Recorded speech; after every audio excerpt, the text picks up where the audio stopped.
And what did we get? Did we get the list of clients? Did we get the tapes? Did we get the full truth? No.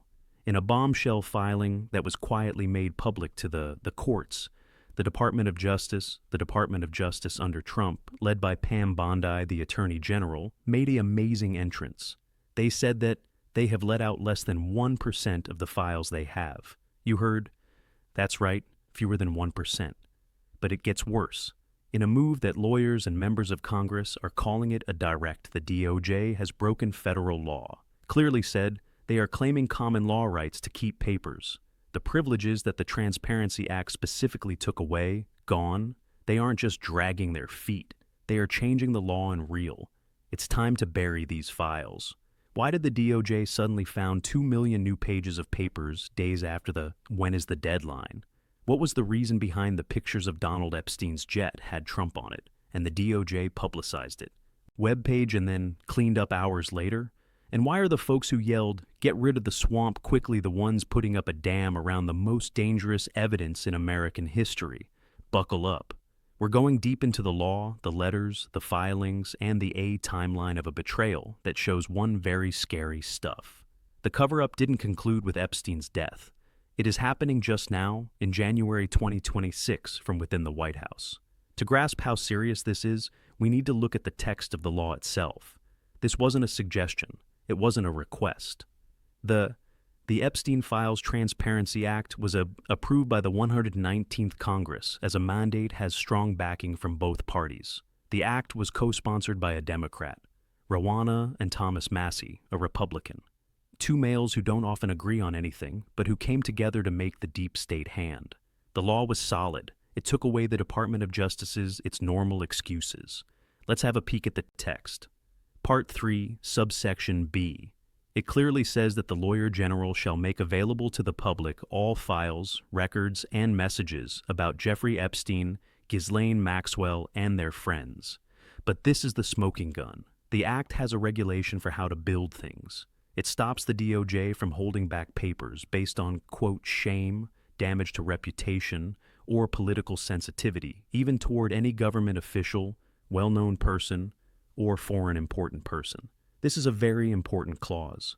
In the past, the FBI and DOJ have employed privacy as a shield to keep strong people safe, senators, politicians, CEOs, princes, saying that disclosing their link to a criminal investigation might hurt with a criminal inquiry their good name.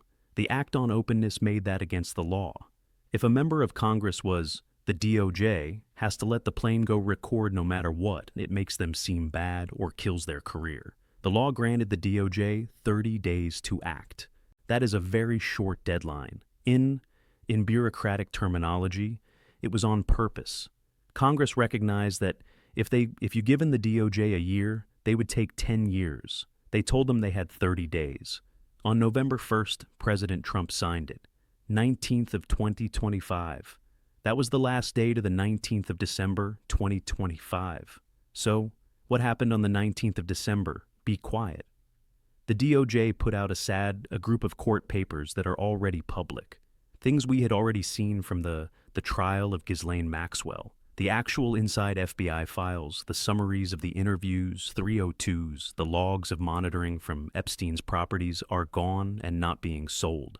And the letter came next.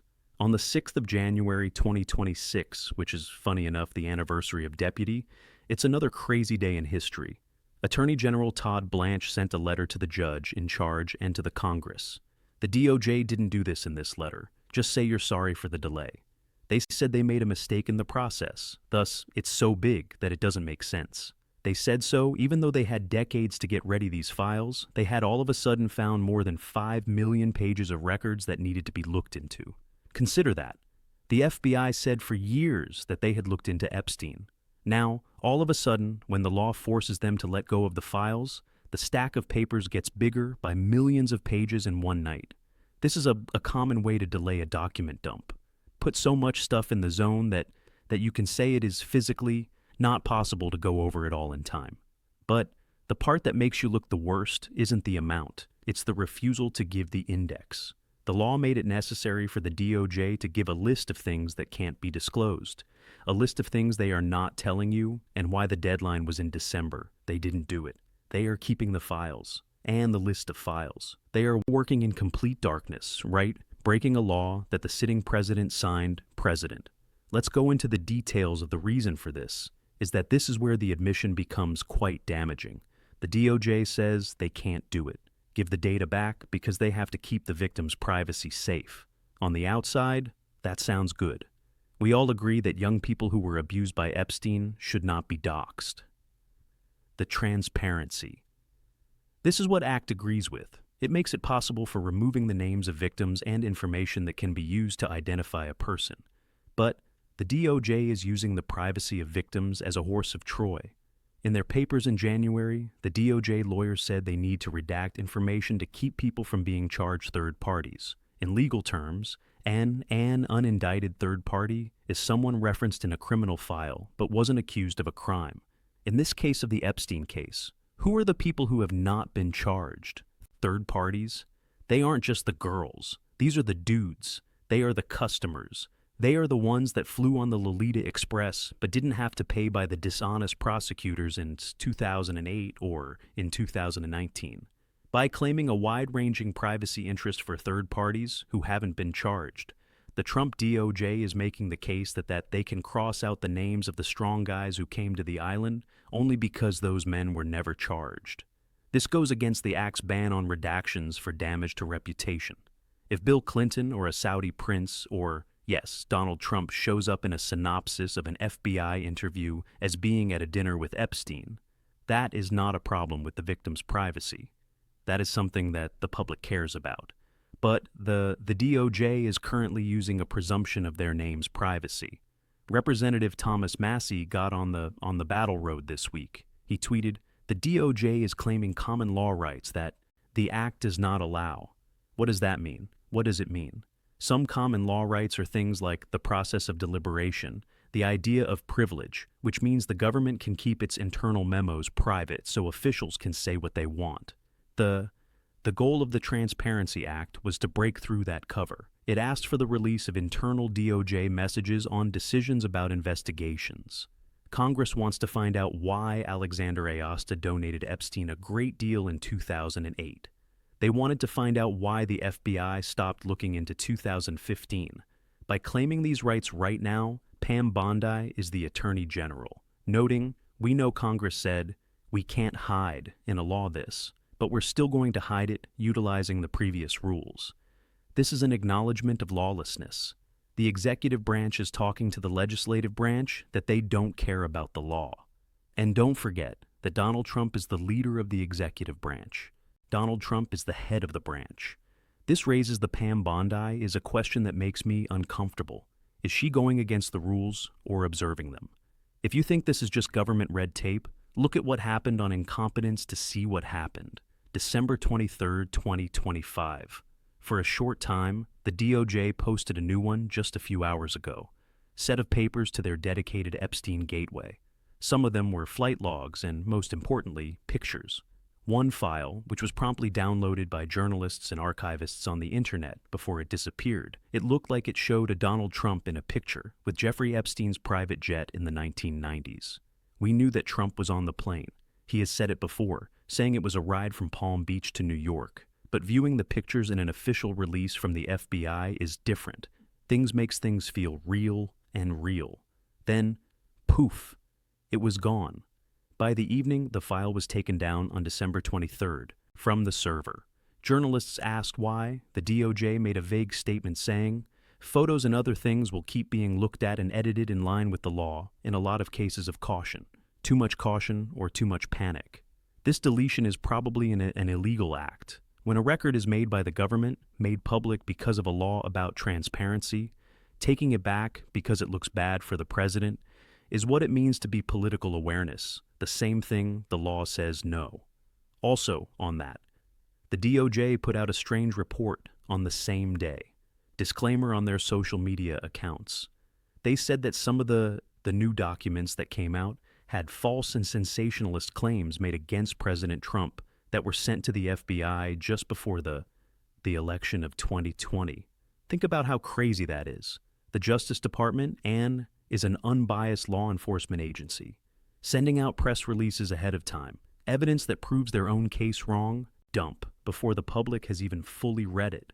They are doing the not as the president's defense attorney, but as keeper of records. This links directly to the technofog, and magazers have been saying that the Epstein files are full of fake evidence that was put there by the deep state to set Trump up. By cleaning up the files and sending these disclaimers, the DOJ is confirming that conspiracy theory while at the same time hiding the real proof. The cover-up is a win-win. Put away the destroy papers and make the ones that come out as fake news put out by the FBI. Let's go back to the numbers, because this is where the DOJ's story ends, falls apart completely. For years, we were told that the FBI file on Epstein was big, but not too big. In July, the FBI said they had done it in 2024, a thorough review. Still, in January, according to Deputy AG Todd Blanche, they need to look over 5.2 million documents. Where did these papers come from? There are two options, and both of them are bad. The FBI is a possibility. Was lying before. They always had millions of pages of proof, seized hard drives and surveillance tapes. The mansion in Manhattan where Epstein lived, what was in the safe in the U.S. Virgin Islands, and they sat on it. They didn't deal with it. They didn't do anything about it. They let it sit there and collect dust while Epstein kept hurting women. If this is yes, it shows gross negligence or being involved. They are the second possibility, lying now. They are fake adding to the number of documents by including logs from the system, duplicate data, and noise that doesn't matter to make a so big that they can't ever get rid of it find the needle. The DOJ said in their filing that a big part of the papers seem to be copies, but they say they need time for a process of deduplication. This is 2026. We have AI. We have made progress software that can deduplicate Isco Covery. In hours, not months, you can find millions of files. The thought that the Department of Justice needs years to get rid of duplicate emails isn't true. It is a way to stall, plain and simple, and easy. Congressman Rawana called this out. He wanted to know why the DOJ isn't using the same resources they used to find J6 protesters to find J6 protesters to work on the Epstein files. If the state wants to put you in jail, they can handle terabytes of data in one night. When the state wants to keep its own safe, they are suddenly using an abacus and a glass that makes things look bigger. And don't forget, the act is about to run out. A lot of the time, these laws have lose their funding or have sunset clauses speed. By pushing the release back to the DOJ, hopes to have the people lose interest. They are hoping we lose focus on the next war, the next election or pandemic. 2. To comprehend the rationale, we must examine the who. Pam Bondi is the Attorney General, not a fair judge. She has been for a long time. Supporter of Trump. She was his lawyer, the defense team during the impeachment. She has been involved in politics in Florida for a long time, the same state where Epstein got his deal that is too good to be true. There is no proof that Bondi was directly involved in Alexander, was the one who made the plea deal in 2008. Acasta. She was in the same political people in Palm Beach. Then there is Todd Blanche as the Deputy Attorney General. He was Donald before he worked for the DOJ, the lawyer who defends Trump in criminal cases. He represented Trump in the Manhattan Hush case, the federal documents, and the money case. Think about the fight of interest here. The man who is in charge of choosing which Epstein papers are the same man is privileged or private, who got paid millions of dollars to defend Donald Trump against criminal responsibility. If Todd Blanche finds a document that links his former client, the current president, to a client, the current president in a crime, or even just a lie, does anyone really think he will let go? The goal of the Transparency Act was to skip this. It took away the choice from the Attorney General, but Blanche and Bondi are taking that choice away back. What about Trump himself? Trump promised to do something on the campaign trail. Let the files go. He said, I have nothing to hide. He even told Republicans to support the act. But now that the rubber meets the road, the administration is working against the release. Why the change? Some experts say Trump used the promise of the files as against Democrats, hinting that Bill Clinton would be found out. But now that he is in charge, he knows the files are like a shotgun blast that hits everyone, even his own social circle. group, the fact that they won't admit it. Essentially, releasing the files is an admission of mutually assured destruction. The DOJ is aware that if you dump the raw files, the whole political system, red and blue, goes up in flames. The establishment, both red and blue, burns down. So they are choosing to break the law to save the system. The only good thing about this story is the anger coming from Congress. This is not a party issue, not an issue anymore. Democrat Repu Roe Connor and Thomas Massie, a Republican, have come together in an unlikely way. They have made an official request to the federal judge Paul Engelmeer. Please appoint a special master to take care of the files away from the DOJ. A special master is a third party who is not involved in the case, chosen by the court. If Connor and if Massie wins, Pam Bondi loses her grip. Todd Blanche loses it. An independent arbiter would look over the papers and follow the law to the letter. In Cana and their letter to the court, Massie said, "You can't trust the DOJ with making disclosures that are required by the Act." That's a harsh criticism. There are 2 members of Congress who are currently in office, saying to a federal judge that the Department of Justice is basically a criminal business that is doing cover-up. They said that the DOJ had not made the index, their failure to meet the deadline, and their illegal claiming privileges. If they agree, which is a big if, we could see a constitutional showdown. The executive branch, DOJ against the judicial branch, Judge Engelmeyer against Congress, which is the legislative branch. The DOJ, on the other hand, is fighting back. They are saying that the courts don't have power to enforce a congressional due date for oversight in a closed criminal case, Ghislaine Maxwell's case. They are trying to ignore the request on AA technicality. This is the deep state in Do Something. It's not a secret group of people in the basement. It's lawyers who are filing motions to dismiss on the basis of jurisdiction while the shredders work in the background. What are they fighting so hard to keep? What is hidden? What is in that 99% of files that haven't been released? We know about the Black Book. We have seen the redacted versions, but the DOJ has the full versions. First copies. They have the numbers for the phones. They know where to send them. We know about the flight logs, but not the logs we've seen are often written by hand and not finished. The FBI has the pilot's direct testimony. They have the records for air traffic control, but the Holy Grail is control records, but the Holy Grail is the video of the surveillance. Jeffrey Epstein set up his properties for video. And sound. His townhouse in Manhattan, the estate in Palm Beach and the island, were honey traps made to catch blackmail, compromised hard drives and loose media like CDs and tapes. No one has ever seen those tapes. If there are tapes that show what we think they show, presidents, prime ministers, and CEOs in compromising ministers and CEOs in compromising situations with minors, then the DOJ's not letting them go makes perfect sense. Makes sense.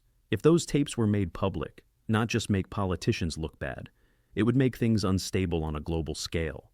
The DOJ is probably arguing behind closed doors. In classified ESIF briefings to Congress that letting these files go is a threat to national security. This is the last trump card. They will say that foreign leaders might be compromised. Letting the files go would hurt the U.S.'s relationships with other countries. But the Transparency Act expected this. It has a part for classified national information about security. But that there is a certain way to get an exemption. It doesn't let you say no to everything. The DOJ is currently skip the process and go right to the not accepting. Donald Trump ran on a platform of taking down the deep state. He promised to break up the corrupt establishment. He put his name on the Epstein and the Files Transparency Act was signed with a flourish, taking credit for the information. But actions speak louder than words. His Department of Justice, which is made up of his appointees, are currently working on the most blatant cover-up of the 21st century. They are breaking a law that was signed by their own boss. They are rude, the victims who have been waiting for the truth, and they are laughing in front of the American people. It's clear that you want to come in. We won't let go them, not because they can't, but because they are involved. The 1% of the files they gave out were a tiny bit. The 99%, the whole cake is what they are hiding. And as long as Todd Blanche and Pam Bondi are, we will never get the evidence if we keep it from getting out. Look inside that vault. The question is no longer what Epstein did. We know what he did. The question is, what steps are they taking to keep the men safe? Who did it with him? We are seeing the last step of the plan. The conspiracy is no longer a crime. The justice system is the conspiracy itself. Do you think the special master will the clock run out on the appointment or the truth? Send this video to others. Tag your representatives. Tell the DOJ to follow the law, because if we stop watching, the files are gone for good.